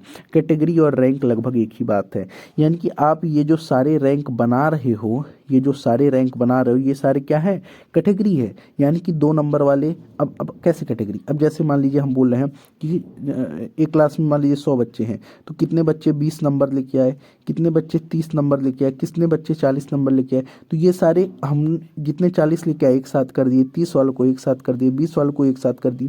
तो यहाँ पे क्या हो रही है, ग्रुपिंग हो रही है, ग्रुपिंग हो रही है। अब ये जो ग्रुपिंग हो रही है, इसे आप क्या बोल रहे हो, रैंक बोल रहे हो, या फिर आप बोल दो इसे कैटेगरी बोल रहे हो, ठीक है, अरेंजमेंट को। अब इन सभी को जब आप 40, 30 और 20 इन सभी को जब आप एक साथ देखोगे, एक साथ बात करोगे, तो आप इसको क्या बोलोगे, इसे आप बोलोगे टेक्सोनॉमिक हायरार्की, यानी कि 40 वाले एक साथ, 30 वाले एक साथ, 20 वाले एक साथ, ये एक हायरार्की बन जाएगा। ईच कैटेगरी, हर एक category refers to as unit of classification. हर एक कैटेगरी एक क्लासिफिकेशन की यूनिट को रिप्रेजेंट करता है। जैसे पहला वाला क्या रिप्रेजेंट कर रहा है, यहाँ पे ये रिप्रेजेंट कर रहा है कि 20 नंबर वाले यहाँ पे हैं। तो अब ये क्या है, एक इसकी प्रॉपर्टी है कि 20 नंबर वाले ही यहाँ पे हैं, और नहीं है, यहाँ पे केवल 20 नंबर वाले ही हैं। ये रिप्रेजेंट कर रहा है केवल 30 नंबर वालों को, ये रिप्रेजेंट कर रहा है 40 नंबर वालों को। यानी कि क्लासिफिकेशन की हर एक यूनिट को आप हर एक कैटेगरी पे, हर एक रैंक पे देखते हो। In fact represent a rank and is commonly termed as taxon. या फिर आप ऐसे बोल सकते हो कि 20 नंबर वाला एक रैंक है, 30 नंबर वाला एक रैंक है, 40 नंबर वाला एक रैंक है, और ये सारे रैंक कॉमनली आप कहलाते हैं टैक्सॉन। या फिर ये जो टैक्सा आपने वर्ड बोला है, ये एक प्लूरल टर्म है, ठीक है। ठीक, आगे क्या कह रहा है, आगे कह रहा है कि taxonomic categories and hierarchy can be illustrated bye an example. अब कह रहा है कि आप इसे एक एग्जांपल से समझिए। कैसे, जैसे आप एग्जांपल ले रहे हो इंसेक्ट का। इंसेक्ट क्या रिप्रेजेंट करता है, ऐसे ग्रुप ऑफ ऑर्गेनिज्म को जो कि सिमिलर कॉमन फीचर्स शो करते हैं। जैसे जैसे इंसेक्ट की कुछ प्रॉपर्टीज होती हैं कि 3 pairs of jointed leg, 3 pairs of jointed leg, यानी कि 3 पेयर ऑफ जॉइंट एक साथ जुड़े हुए 3 पेयर लेग होंगे, यानी कि एक एक बात करें तो 3 दूना 6, 6 लेग होंगे। It means insect are recognisable concrete object which can be classified and thus are given a rank and category। यानी कि अब आप बात कर रहे हो कि आप जिनके पास भी 3 जॉइंटेड लेग्स होंगे, 3 पेयर जॉइंटेड लेग होंगे, उनको आप इंसेक्ट बोलोगे। तो ये जो इंसेक्ट है, ये क्या है, ये इंसेक्ट एक रिकॉग्नाइजेबल, पहचानने युक्त बात कर रहा है कि पहचानने युक्त बात कर रहा है कि जब भी आप इंसेक्ट का नाम लोगे तो उससे रिलेटेड कुछ कैरेक्टर आपके ध्यान में आएंगे। जैसे आपके 3 पेयर जॉइंटेड लेग, तो आप जो भी ऑर्गेनिज्म देखोगे जिनके पास ये होगा, उस बेसिस पे आप क्लासिफाई कर दोगे कि ये एक इंसेक्ट है। और इस तरीके से जब आप क्लासिफिकेशन करते हो तो आपको क्या समझ आता है कि आप क्या कर रहे हो, आप टैक्सोनॉमिक कैटेगरी को, या फिर कह सकते हो कि जब भी आप यहाँ पे जैसे आप बात किए एक टैक्सा की, एक रैंक की, यानी कि हर उस बंदे की बात की जिसके पास 3 पेयर जॉइंटेड लेग्स हैं, तो ये किसको रिप्रेजेंट कर रहा है, इंसेक्ट को रिप्रेजेंट कर रहा है। Can you name other such group of organism. ध्यान रखिएगा कि ग्रुप रिप्रेजेंट कैटेगरी, ग्रुप क्या रिप्रेजेंट करते हैं, कैटेगरी, यानी 40 नंबर वालों की एक कैटेगरी है। Category further denote rank. अब कैटेगरी जो होती है वो आगे रैंक भी डिनोट करती है। कैटेगरी में और आगे जब आप जाओगे तो वहां पे आपको रैंक मिलेगा। ईच रैंक और taxon in fact represent a unit of classification. और हर एक रैंक और हर एक टैक्सा एक क्लासिफिकेशन की यूनिट को रिप्रेजेंट करता है। और these taxonomic group categories are distinct biological entities and not merely morphological aggregates. ये क्या होते हैं, ये जो सारे टैक्सोनॉमिक ग्रुप और कैटेगरी होते हैं, ये अलग अलग बायोलॉजिकल एंटिटीज होते हैं, केवल मॉर्फोलॉजिकल एग्रीगेट यानी मॉर्फोलॉजी के बेसिस पे किया गया क्लासिफिकेशन नहीं होता है। Taxonomical studies of all known organisms have led to the development of common categories such as kingdom। अब देखिए, अब जो टेक्सोनॉमिकल स्टडी होता है ये कुछ कॉमन कैटेगरीज बना दिया, कुछ अलग अलग टाइप के कैटेगरीज बना दी, यानी अलग अलग टाइप के टेक्सॉन बना दिए, जैसे कि किंगडम बना दिया, फाइलम बना दिया, डिवीजन बना दिया। फाइलम या डिवीजन बात यही है, प्लांट के लिए आप डिवीजन यूज़ करते हो। Class, order, family, genus, species, इस तरीके से अलग अलग चीज़ें बना दिया। अब हर एक जो भी नाम आपने यहाँ पढ़ा, ये सब क्या है, कैटेगरीज है। हर एक की जब आप बात करते हो तो ये एक कैरेक्टर को रिप्रेजेंट करता है। All organisms, including those in plants and animal kingdoms, have species as the lowest category। यानी कि इन सब के अंदर जो स्पीसीज होगा वो सबसे लोवेस्ट कैटेगरी होगा। यानी कि जैसे आप बात करते हो किसी भी एनिमल की, तो एनिमल के अंदर सबसे छोटी यूनिट क्या होती है, स्मॉलेस्ट यूनिट ऑफ एनिमल क्या होती है, सेल होती है, सेल होती है। और सबसे बड़ा ओके और सबसे बड़ा क्या होता है, सबसे बड़ा होता है आपका ऑर्गन सिस्टम या फिर ऑर्गेनिज्म। ठीक है, अब क्वेश्चन अब इसी तरीके से बात कर रहा है यहाँ पे भी कि इन सभी जो आपने कैटेगरीज के नाम सुनी, इसमें सबसे जो लोवेस्ट कैटेगरी है वो है स्पीसीज। अब क्वेश्चन आप ये आता, क्वेश्चन ये पूछोगे, how to place an organism in various categories, यानी कि आप एक ऑर्गेनिज्म को अलग अलग कैटेगरीज में कैसे रखोगे। तो the basic requirement is the knowledge of character of an individual और ग्रुप ऑफ ऑर्गेनिज्म। तो इसका सबसे आसान तरीका है कि आपको नॉलेज हो किसका, कैरेक्टर का, किसी एक इंडिविजुअल के कैरेक्टर का या फिर किसी ग्रुप ऑफ ऑर्गेनिज्म के कैरेक्टर का। ये आपको हेल्प करेगा किसमें, ये आपको हेल्प करेगा सिमिलैरिटीज और डिससिमिलैरिटीज को पहचानने में among the individuals of same kind of organism as well as other kind of organism. किसमें, सेम टाइप ऑफ ऑर्गेनिज्म और दूसरे टाइप ऑफ ऑर्गेनिज्म के बीच में डिफ्रेंशिएट करने में।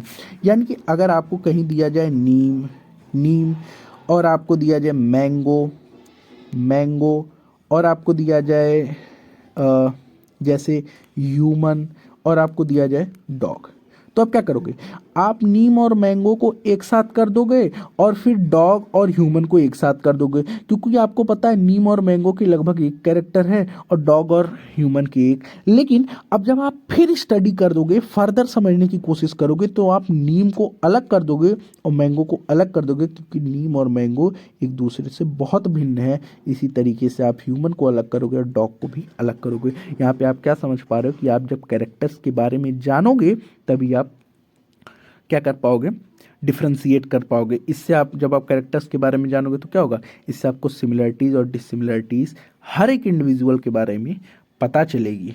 ठीक, ओके। अब आप बात कर रहे हो, पढ़ाई कर रहे हो इन कैटेगरीज की, तो इसमें कैटेगरी की जो पढ़ाई होगी वो सबसे छोटे वाले से होगी। सबसे छोटे वाले इन द सेंस, एक सेकेंड भैया,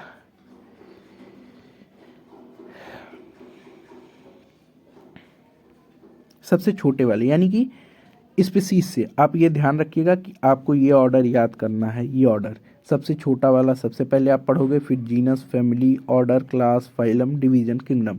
तो इसका तरीका, एक ट्रिक हमने याद किया था, जिससे क्या हमने पढ़ा था, एक ट्रिक कि keep pot clean otherwise family get sick.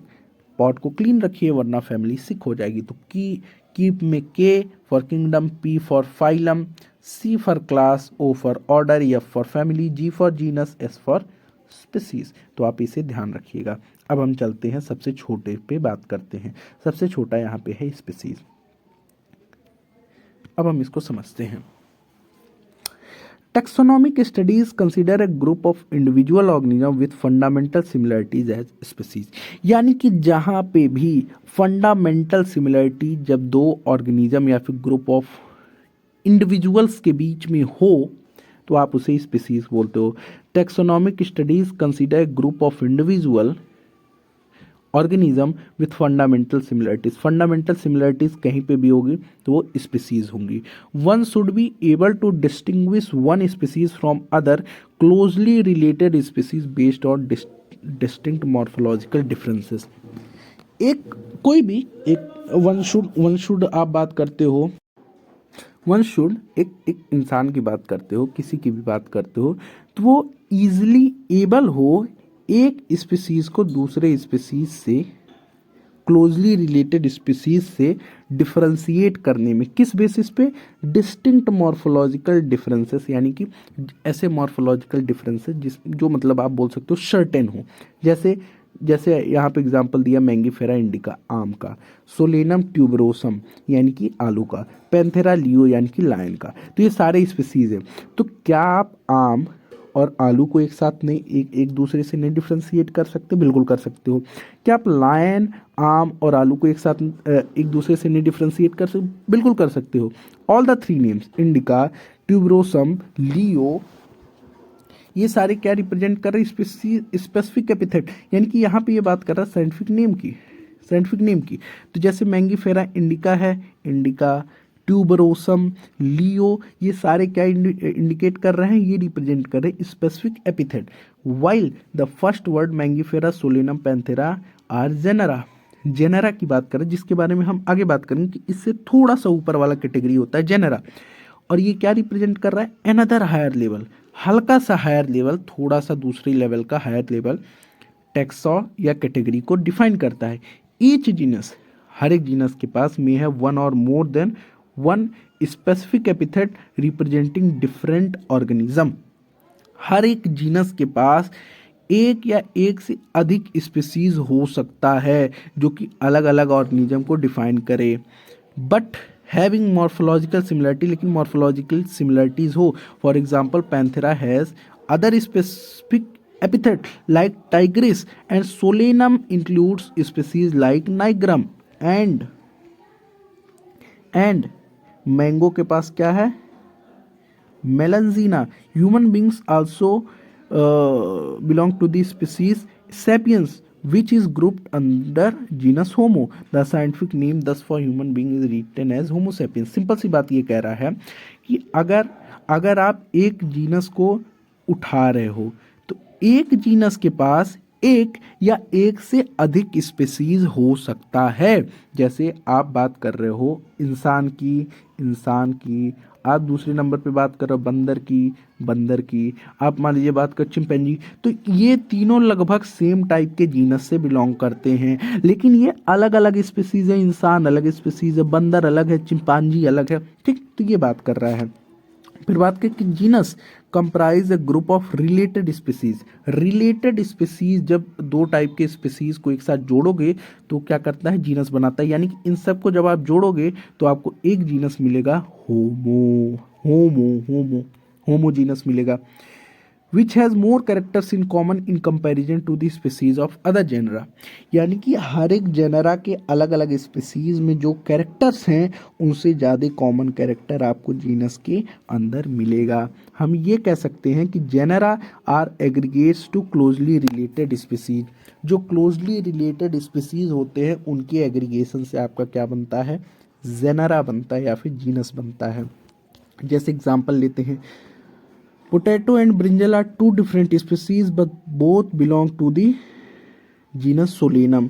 Lion और लेपर्ड दोनों अलग अलग होते हैं, दो स्पीसीज हैं लेकिन दोनों बिलोंग करते हैं। टाइगर भी किससे बिलोंग करते? पैंथेरा से। कॉमन फीचर और all species of genus Panthera, this genus differ from other genus Felis which includes cat. बात समझ आ गई? आई होप समझ आई होगी। यानी कि बात ये कह रहा है कि दो या दो से अधिक जब जीनस एग्रीगेट करते हैं कॉमन कैरेक्टर्स के बेसिस पे, तो स्पीसीज एग्रीगेट करते कॉमन कैरेक्टर्स पे, तब वो एक जीनस बनाते हैं। बात कर रहा है फैमिली की। The next category, family has group of related genera with less number of similarities as compare to genus and species. देखिए जीनस आपकी जो स्पीसीज थे उनमें सबसे ज़्यादा सिमिलरिटीज थी, उससे कम सिमिलरिटी हुई आपके इस जीनस के पास, अब उससे भी कम सिमिलरिटी होगी आपके फैमिली के पास। Families are the characterised on the basis of both vegetative and reproductive features of plant species. Vegetative और रिप्रोडक्टिव का मतलब समझिए। वेजिटेटिव मतलब ऐसा फेज जिस फेज में प्लांट डेवलप करता है, रिप्रोड्यूस नहीं करता, और reproducing phase is strictly focuses on the reproduction of plant. यानी कि ये क्या कह रहा है कि यहाँ कह रहा है कि फैमिलीज आर करेक्टराइज, किस बेसिस पे फैमिली को करेक्टराइज किया जा रहा है, बोथ वेजिटेटिव और reproductive features of plant, plant species के वेजिटेटिव और रिप्रोडक्टिव फीचर्स के बेसिस पे। अगर आप प्लांट के अंदर एग्जांपल लें तो दो डिफरेंट जेनेरा हैं, Solanum Petunia and Datura. Solanum Petunia and Datura are placed in the family सोलेनासिएई।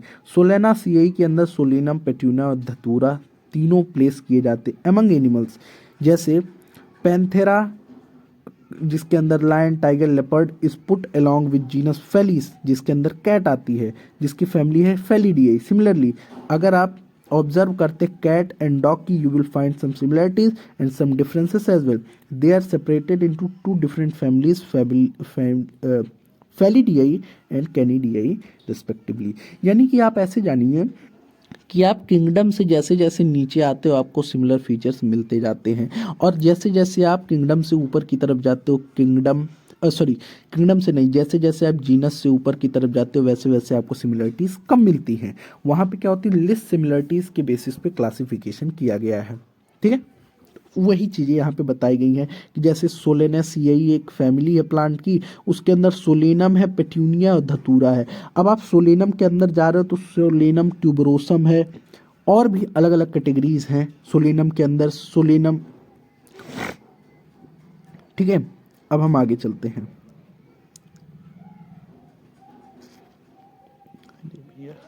Order, family से ऊपर आप उठते हो तो आप ऑर्डर पे आते हो। अब आप देखे हैं अर्लियर कि कैटेगरी जैसे स्पीसीज, जीनस और फैमिली ये सब बेस्ड हैं सिमिलर कैरेक्टर्स के बेसिस पे। Generally order and other higher taxonomic categories are identified based on aggregate of character. आप कैरेक्टर्स को एग्रीगेट कर रहे हो, जब आप कैरेक्टर्स को, ढेर सारे कैरेक्टर्स को एग्रीगेट करोगे तो आप एक हायर कैटेगरी में जाओगे, और जब आप ढेर सारे कैरेक्टर्स को यहाँ पे एग्रीगेट कर रहे हो तो यहाँ पे आपका ऑर्डर बन रहा है, और ऑर्डर एक हायर कैटेगरी है। इन एजेम्बलेंस ऑफ फैमिली, फैमिली की तुलना में हायर कैटेगरी है, और जो फैमिली है वो हायर कैटेगरी है जीनस की तुलना में, जबकि आपका जो जीनस है वो हायर कैटेगरी है स्पीसीज की तुलना में। ठीक है, with few similar characters. The similar characters are less in number as compared to different genera include in family. Plant family like Convolvulaceae, Solanaceae are included in the order of Polymonials, mainly based on the floral character. The animal order Carnivora includes families like Felidae, कैनिडियाई। अब आप यही फेलिडियाई और कैनिडियाई से समझ लीजिए। आपने देखा फेलिडियाई और कैनिडियाई, एक यहाँ पे कुत्ते की स्पीसीज है और एक यहाँ पे बिल्ली की स्पीसीज है। ये दोनों आप देख रहे थे कि फैमिली के बेसिस पे अलग हो रहे थे। ठीक है, अब आप जीनस पे भी अलग कर रहे थे, स्पीसीज पे भी अलग कर रहे थे, लेकिन जब भी आप बात करोगे किसकी, जब भी आप बात करोगे कार्निवोरा की, कार्निवोरा मतलब क्या, जब भी आप मांसाहार की बात करोगे तो इन दोनों को एक साथ रखोगे। तो एक चीज़ देखिए कि जो दो जानवर, जो दो ऑर्गेनिज्म हैं वो दो जगहों पे, तीन जगहों पे अलग हैं, अपने आप से डिफ्रेंशिएट कर रहे हैं, लेकिन कहीं ना कहीं एक जगह पे आके सिमिलर हो जा रहे हैं। किस जगह पे आके सिमिलर हो रहे हैं, जहाँ पे आपकी हायर कैटेगरी हो रही है। Higher category means low number of similar traits. बात करते हैं क्लास की। क्लास के बारे में कह रहा है कि this category include related order, order को जोड़ोगे क्लास बनेगा। एग्जाम्पल प्राइमेट्स की बात करें, अब प्राइमेट्स के अंदर हम भी उनके साथ जुड़ जाएंगे कि monkey, gorilla and Gibbons placed in class Mammalia along with order Carnivora that includes animals like tiger, cat and dogs. Class Mammalia has the order also. Mammalia के पास भी ऑर्डर होता है। यानी कि जब आप प्राइमेटा की बात कर रहे हो तो उसमें प्राइमेटा में हम भी जुड़ गए मंकी वगैरह के साथ में, मंकी हो गया, कैट हो गया और सबके साथ। ठीक है, ठीक। अब बात कर रहा है फाइलम की।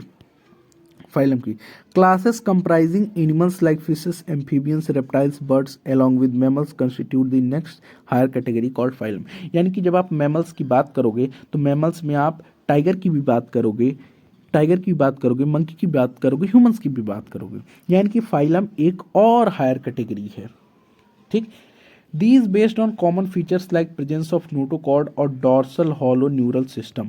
इन दो कैरेक्टर्स के बेसिस पे यहाँ पे कैरेक्टराइजेशन की गई है. Are included in phylum Chordata. अब ये कॉर्डेटा फाइलम में है. In case of plant classes with new similar characters are assign to a higher category call division. यहाँ पे जो आपके एनिमल्स में आपके फाइलम होते हैं वो आपके प्लांट्स के अंदर जाके डिवीजन बन जाते हैं. अब ये मैंने आपको चार्ट बोला था, रट लीजिएगा क्योंकि ये इंपॉर्टेंट है. अब हम बात करते हैं एनिमिलिया की, किंगडम की. All animals belonging to the various phyla are assigned to the highest category called kingdom Animalia. हर एक एनिमल जो कि अलग अलग फाइलम से बिलोंग करता है, अलग अलग फैमिली से, अलग अलग स्पीसीज से, अलग अलग जीनस से बिलोंग करता है, लेकिन ये सब हायर कैटेगरी में जाके एनिमिलिया बन जाते हैं.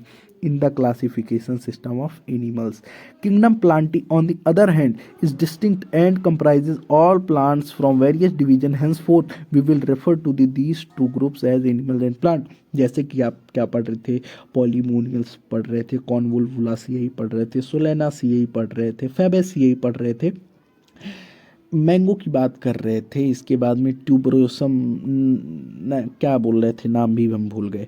यानी अलग अलग नाम की आप बात कर रहे थे, अलग अलग कैटेगरीज की बात कर रहे थे जो कि आपस में डिसिमिलर थी. बट जब आप एक हायर कैटेगरी में जा रहे हो तो वो सिमिलर आ जा रही हैं. जब आप प्लांट की बात कर रहे हो तो ये सारे साथ में एग्रीगेट होके प्लांट बन जाएंगे. जबकि आप जब एनिमल्स में बात करोगे तो सारे यानी कि प्राइमेटा, मैमेलिया, मैमल्स हो गए, इसके बाद में और क्या कैरेक्टर्स हो गए जैसे कार्निवोरा हो गया, ठीक, ये सारे मिलके आपके क्या बना दिए, एनिमिलिया बना दिए. The taxonomic categories from species to kingdom have been shown in ascending order starting from the species. तो ये एक असेंडिंग ऑर्डर में आपको दिखाया गया है, यानी कि स्पीसीज से स्टार्ट किया गया है, आपको किंगडम तक पहुंचाया गया है.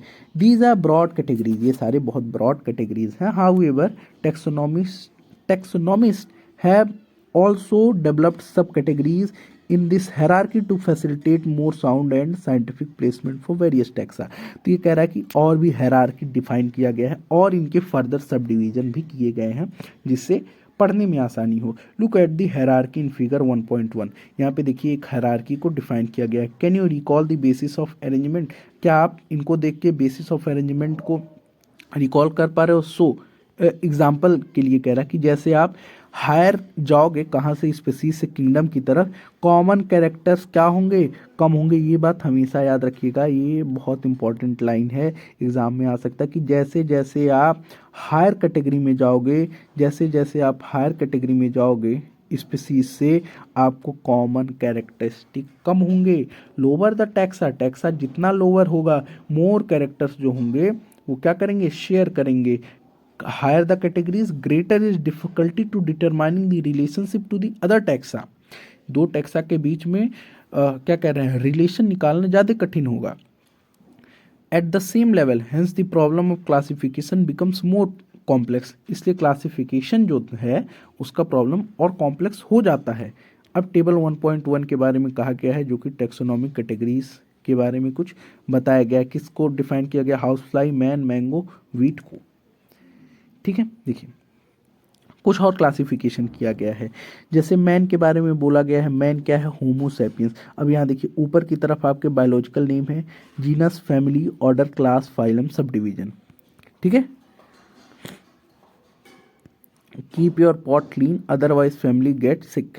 ठीक है. कॉमन नेम जैसे आप मैन की बात कर रहे हो, इसमें आपका बायोलॉजिकल नेम है सैपियंस. और अगर आप यहीं स्पीसीज का नाम लिखो तो ये हो गया सैपियंस. जीनस है होमो, फैमिली है होमिनिडियाई, ऑर्डर है प्राइमेटा, क्लास है मैमीलिया और फाइलम है कॉर्डेटा. हाउस फ्लाई की बात करें, मस्कस डोमेस्टिका है इसका स्पीसीज. जीनस है Musca, Muscidae, Diptera order, Insecta class, Arthropoda phylum. Mango Mangifera indica, Mangifera genus, Anacardiaceae family, Sapindales order, dicotyledons, dicotyledon हो गया क्लास, एंजियोस्पर्मी फाइलम. वीट की बात करें तो ट्राइटिकम एस्टिवम हो गया बायोलॉजिकल नेम जिसके अंदर एस्टिवम है आपका species. Triticum is genus Poaceae family, Poales order, monocotyledonae है आपका क्लास, एंजियोस्पर्माई है आपका फाइल। ठीक है, ओके। तो ये हो गया आपका चैप्टर ख़त्म। थोड़ी सी समरी है, उसे हम देख लेते हैं, फिर इसको एंड करते हैं। समरी क्या कह रहा है? The living world is rich in variety में लिविंग वर्ल्ड रिच है। Millions of plant and animals have been identified and described but large number still remain unknown. बहुत सारे आइडेंटिफाई हैं, डिस्क्राइब है, लेकिन बहुत सारे अभी भी अननोन है।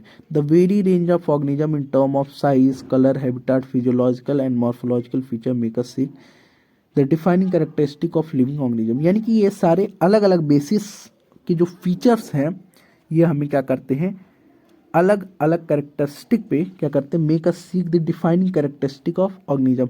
यानी कि आप ऐसे बोल सकते हो कि आपको डिफाइनिंग कैरेक्टरिस्टिक ऑफ ऑर्गेनिज्म को डिफाइन करने के लिए, या आप ऐसे बोल सकते हो कि प्रेरित कर सकते हैं कि जो अलग अलग रेंज है, अलग अलग कैटेगरीज हैं। In order to facilitate the study of kinds and diversity of organism, biologist have evolve certain rules and principle for identification. इन सभी को अलग अलग डाइवर्सिटी को कोप करने के लिए सर्टेन रूल्स और प्रिंसिपल बनाए गए हैं बायोलॉजिस्ट के द्वारा। किस लिए? To identify, nomenclature and classification of organism. The branch of knowledge dealing with these aspect referred as taxonomy. ये जो ब्रांच है नॉलेज की, यानी कि जो नेमिंग को डील करती है जो ब्रांच, उसे टेक्सोनमी कहते हैं। Taxonomic studies of various species of plant and animals are useful in agriculture. ये एग्रीकल्चर में, फॉरेस्ट्री में, इंडस्ट्री में, जनरल बायो पर्सपेक्टिव से भी आपको ये जानने के लिए हेल्पफुल होता है या फिर जानना जरूरी होता है।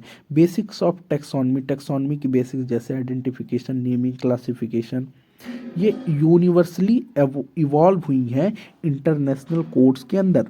ठीक है, जैसे आपको जूलॉजी में करना है क्लासिफिकेशन, तो international codes for zoological nomenclature आपको फॉलो करना पड़ेगा। बॉटनी में करना है तो international code for botanical nomenclature आपको फॉलो करना पड़ेगा। Based on the resemblance the and distinct differences, each organism is identified and assigned a correct scientific biological name comprising two words as per the binomial system of nomenclature. इन सब को आप ऐसे बोल सकते हो, इन सभी प्रिंसिपल्स को अपना करके एक ऑर्गेनिज्म का बायनोमियल नॉमेनक्लेचर होता है। एक नाम होता है जिसके अंदर दो वर्ड होते हैं, एक फर्स्ट, एक सेकंड, सरनेम। फर्स्ट जो होता है वो क्या डिफाइन करता है, वो जीनस को दिखाता है। ठीक, और जो सेकंड होता है वो स्पीसीज को। An organism represent occupies a place or position in the system of classification। हर एक ऑर्गेनिज्म को एक प्लेस दिया जाता है, एक रैंक दिया जाता है। जैसे क्लासेस में रैंक होती है, उसी तरीके आपकी क्लास में जैसे रैंक होती है, स्कूल में रैंक होती है, उसी तरह हर एक ऑर्गेनिज्म को इन कैटेगरीज में, इन अलग अलग कैटेगरीज में एक रैंक दिया जाता है। There are many categories, rank are generally refer to as taxonomic category. इन्हीं रैंक को आप क्या बोलते हो, taxonomic categories. All the categories constitute a taxonomic hierarchy. और ये सारे कैटेगरीज मिलके आपके टेक्सोनॉमिक हायरार्की बनाते हैं। ये कुछ क्वेश्चंस हैं जिन्हें आप सॉल्व कर लीजिएगा। ठीक, तो मिलते हैं अगली वीडियो में, तब तक के लिए बाय बाय, बहुत बहुत धन्यवाद। ठीक।